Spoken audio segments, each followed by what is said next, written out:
سعودی دارالحکومت ریاض میں I T company کی سب سے بڑی بین الاقوامی نمائش لیب 2022 کا آغاز ہو گیا، جس میں سعودی عرب اور پاکستانی آئی ٹی کمپنیز کے نمائندوں نے شرکت کی۔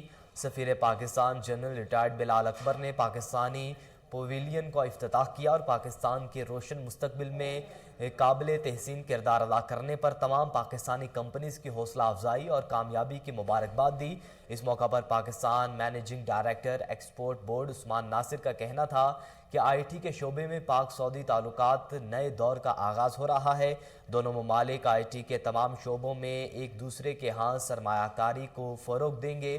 ریاض میں پاکستانی اظہر علی ڈہر نے بتایا کہ تقریباً 225 کمپنیز بطور نمائش دہندگان شرکت کر رہی ہے اور تقریباً 15 سٹارٹ اپ ہیں۔ ہمیں یقین ہے کہ Pakistani I T company Saudi vision 2030 میں فائدہ اٹھائیں گی۔ سیمینار سے convener central committee information technology Zohaib Khan اور دیگر نے بھی اظہار خیال کیا۔